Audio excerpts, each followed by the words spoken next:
Welcome to this week's episode of Success and Women. I'm Linda. I'm Andrea. And today, well, it's not today, but Valentine's is around the corner. Exactly. So we thought we would share some ideas of how to make it the best yet. Anyway, but before we get started, Andrea's got her tip for the day. Well, seeing that it is going to be Valentine's Day, and if you're planning a nice romantic dinner at home with a roaring fireplace, because it is chilly outside, take your vanilla extract, and pour a couple of drops on the logs. And when you light the logs up, it's going to give the nice, beautiful smell of vanilla in your home. You know, that would have been great when I had a wood fireplace. And in the years since, I've had gas, I have electric. But I think even on the fake gas logs, you could put a couple of drops. And then the heat will heat up the vanilla and give a beautiful, warm aroma. Set the mood, if you know what I mean. I love the smell of vanilla. It's really nice. Most people do. Mm-hmm. Yeah. So, you know, I'm one of these people that unfortunately have been on my own for many, many, many years. So Valentine's doesn't have the same meaning. But I always, when I was married, I always enjoyed the day, except for the fact that my husband and I never went out on Valentine's. We tried it once, and it wasn't, I'll say, the romantic type of evening that we had thought it would be. So we always planned our own evenings at home, and it really was special.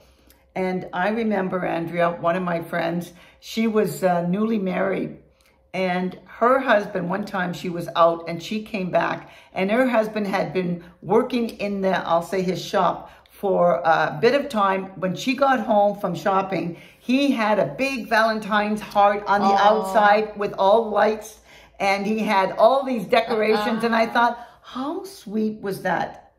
I know we can't all expect our husbands to do stuff like that, but it's kind of like, what do you do for your husband? I know, it's one of those things, because like we were talking earlier about, my husband really isn't into, you know, the holidays, and I'll always say, well, would you like for this or for that? Nothing. I don't want nothing. You know, don't spend money, you know, and it's like, oh, please.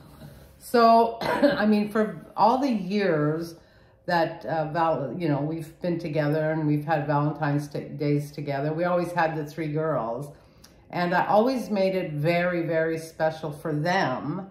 And I would always get them their special card and a few little chocolates, and especially the girls, little bracelets with hearts on them. And I remember once giving them each a ring with hearts around it. And my note to them was, you know, always remember my heart's with you. And when I'm not here, you three stick together and, you know, give your hearts to each other.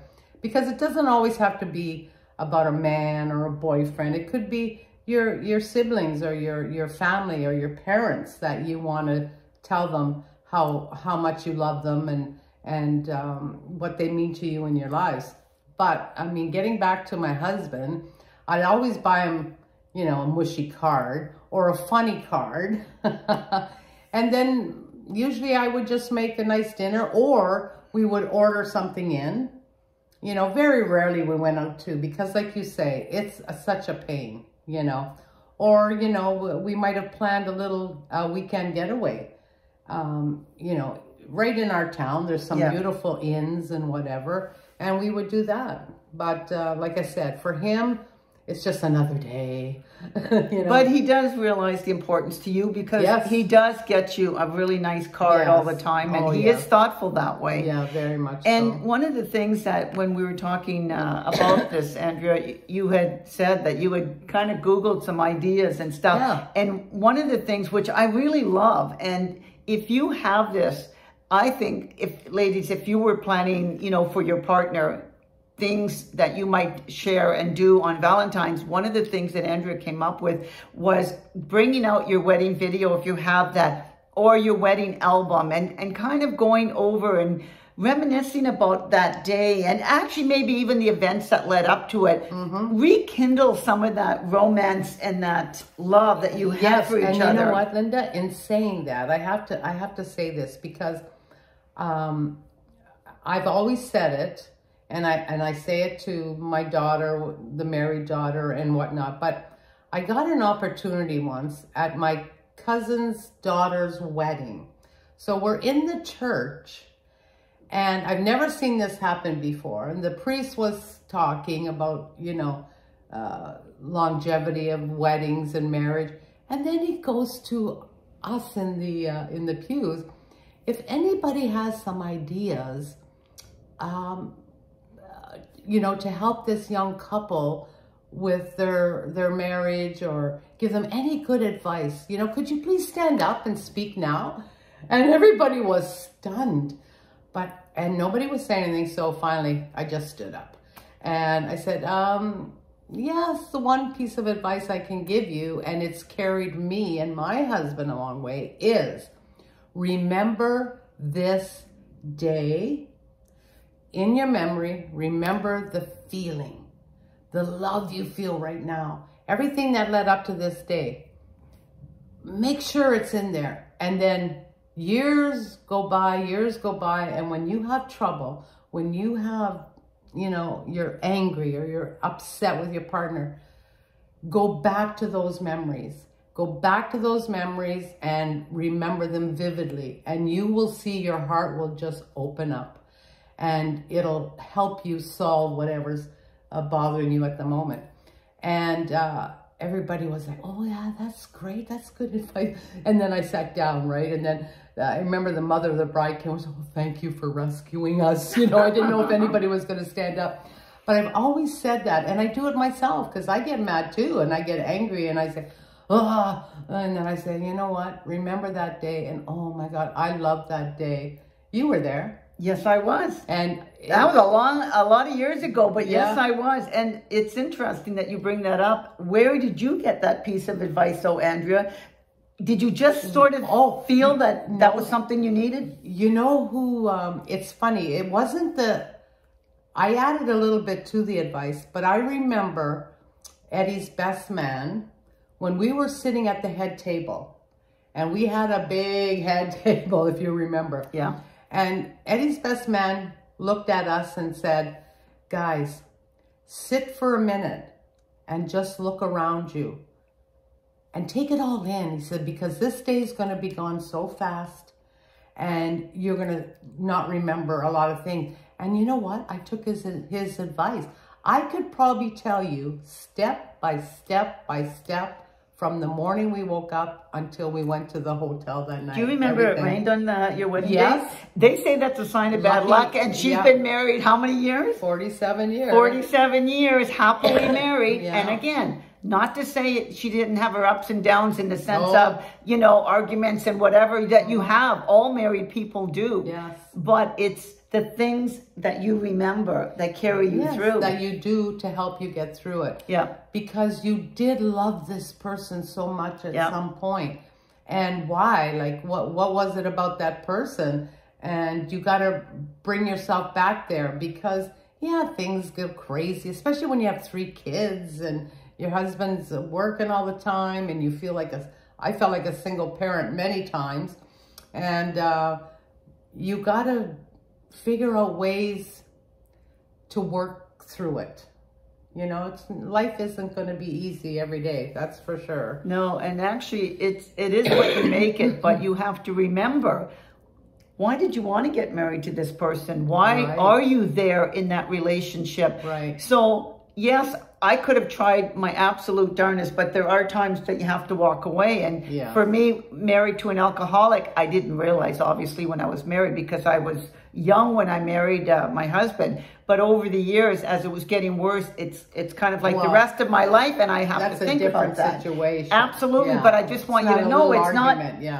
It's not an argument, and there was no way he was going to give up drinking. No. That was his choice, his decision. But really, if we could have gotten past the alcoholism, then maybe, you know, we would still be together, because we had so many good times. Right. But it wasn't something I could live with for the rest of my life. No. And but we always tried to make the occasions, especially Valentine's, make it fun for us in the sense of remembering. And you know, getting out the pictures and the video, which we do have, It's on those old 8mm, but we still have it. And actually, I think Eddie got it transferred to a CD at one point. Yeah, a lot of people did. My kids, when they were young, they used to love watching it and looking at the pictures. And so it's something great for them, and they can... which also connects you as a family. As a family, and it gives them good vibrations about marriage. Yes. It's not all negative and this and that. And my daughters always wanted to have that fantasy wedding. You know, it wasn't a question for them. They saw that mom and dad did it, and that was something they were looking forward to. Yeah, and actually your daughter did, because it was so beautiful in Italy. Yeah. Just the location. It wasn't just that it was Italy, but it was the absolute location and how it was done outside, and the weather ended up being perfect. Yeah. But I hope that she remembers those times when, you know, she goes through rough times, because like I said, we all do. Marriage isn't going to be perfect. It's not going to be smooth all the way along. And I love the fact when you say that about remembering why you got married to this person in the first place, it brings back, okay, yes, I remember. And maybe something will have to happen in communication or whatever, that maybe the other person has pulled away, but then find out why. Because life gets busy for you as well, especially if you're the one that's maybe going out to work and, I'll say, taking the brunt of raising children and doing the housework. And sometimes you can feel resentment towards your partner. You got to remember, stop doing that and actually find solutions how to get you back together. Because each of you could be pulling away. Well, that person doesn't do anything for me, so why should I do anything? But one of you has to be the one doing the things to make that other person appreciate and want to. Because even for you, Andrea, your husband, he doesn't care, but you do all these wonderful things throughout the year for Eddie that he appreciates, and he knows holidays are important to you, to make sure he acknowledges, you know, so that helps to have this happy marriage. Oh yeah, exactly. And that's the thing, the communication, because when you are younger in your first meeting, it's just you and him. Yeah. And communicating is a lot easier. And there's a lot of lust involved in the beginning. Yes, exactly. So, and the husband, whatever, dear, whatever. Yeah, that's right. But then after, you know, you have children and functions and, like you say, work changes. And all of a sudden, communicating is a little bit more difficult. And I remember once... you know, you almost start communicating through your children. I was going to say that, Andrea, because I've heard of a lot of couples stop communicating together. I'll say, Stace, go ask your dad this, or Angela, go ask mommy this. And that's how you start. So when they're gone, you don't even know how to talk to each other anymore. And that's why a lot of them, that's why the grain divorce, they say, is on the rise, because people have stopped talking to each other. So that's one thing I had, somebody had told me.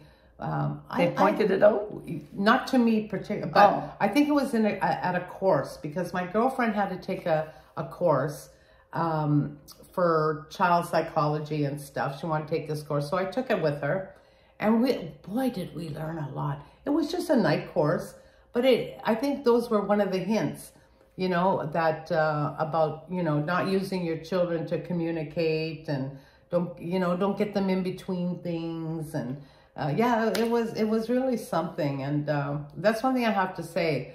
For Eddie and I, we do communicate very well. And if I have a problem, I just say to him, you know, like this or that, or like, especially, you know, his mother lived with us for 33 years. If we couldn't have communicated about that, I don't know if the marriage would have lasted, but I'd say, Ed, you know, don't do it like me, but, you know, just say to your mom this or that. And then I learned eventually how to communicate myself. I'd say, Ma, please, you know, and she'd go, okay, you know, like, so there's a way to do things to make your, you know what they say? They say, if you want something, you'll find a way to make it happen. I wanted my marriage to work.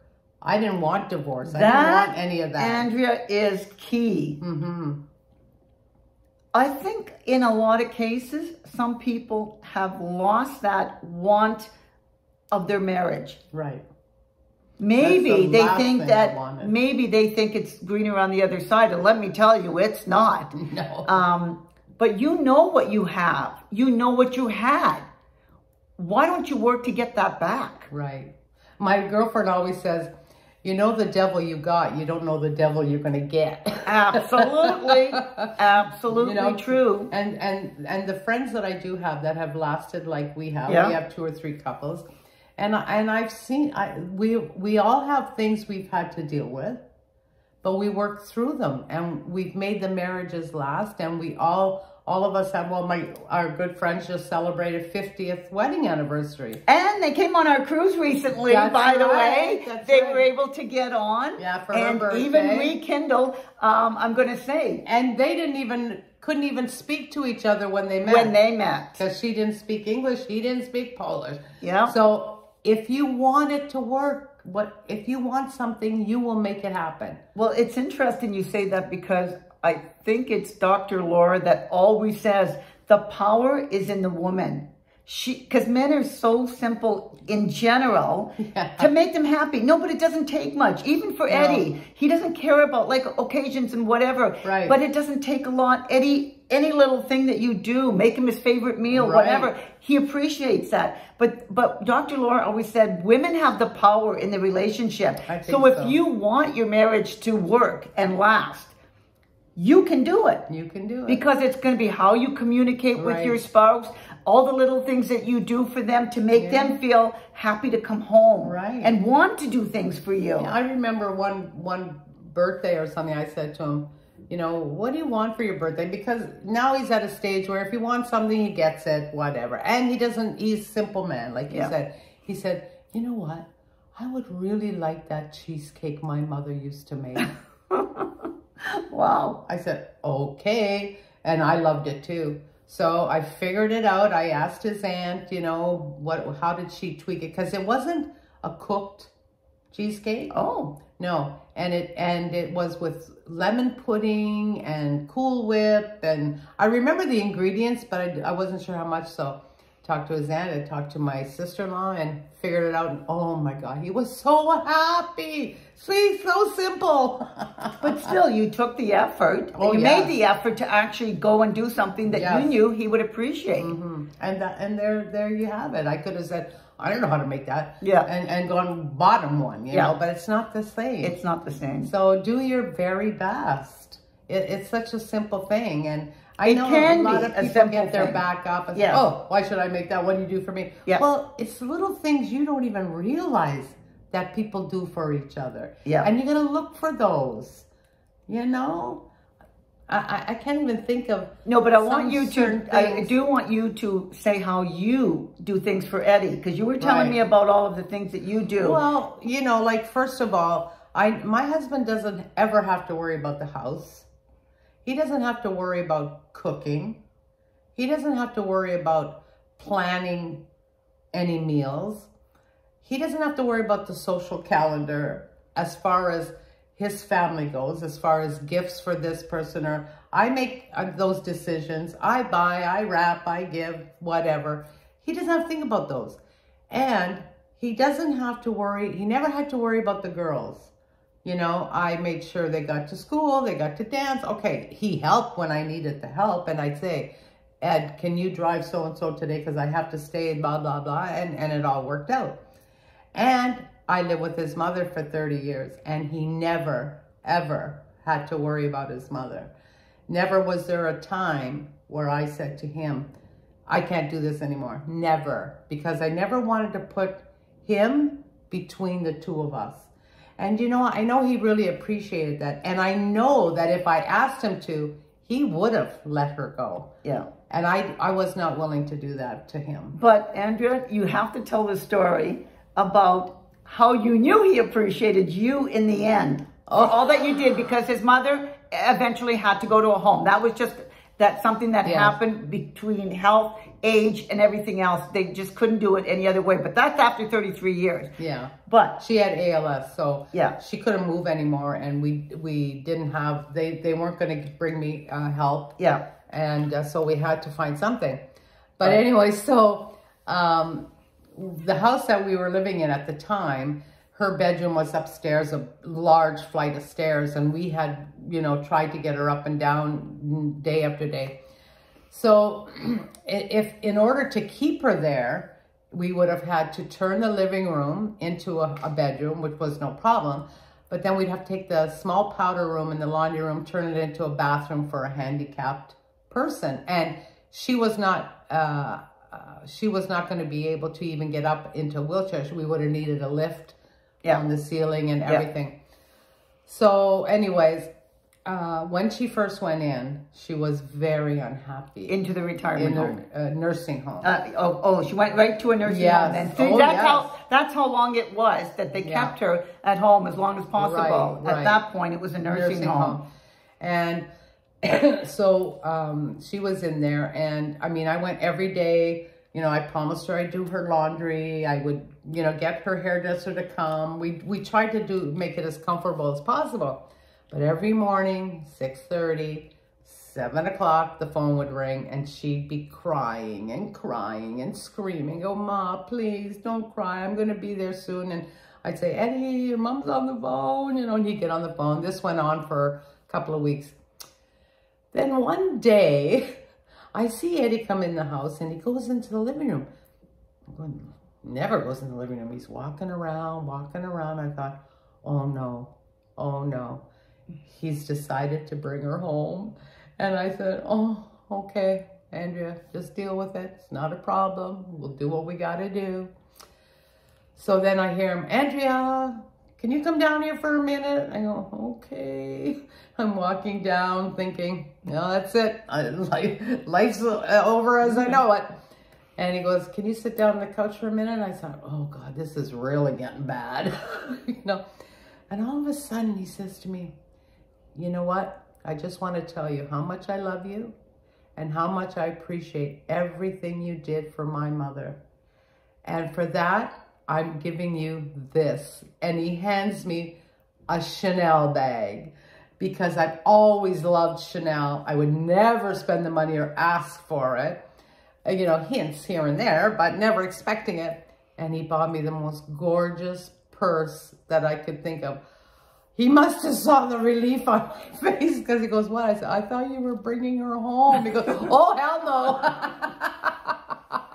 Oh, I love that story. Yeah, we would have if we had to, but you know. But the idea was so that he appreciated all the things that you did that made his life easier, and especially with his mom. Yes, exactly. And that's when you do things for your partner, you know, at some point, they could turn around and do something really nice for you that's just totally unexpected, because that was totally unexpected. Oh my goodness. Yeah. She thought she was being buttered up there to bring her home. Right. It was just to let her know that. Yeah, and by the way, yeah. No, it didn't happen. So yes, I've been very blessed with a wonderful husband. And but again, Andrea, you work hard at the marriage as well. Oh yeah. So it is a two-way street. Yeah. Mm-hmm. And I see that all the time in my interactions with both you and Eddie. And I always say that I'd love to hold up. Well, I am holding out because I haven't got anybody.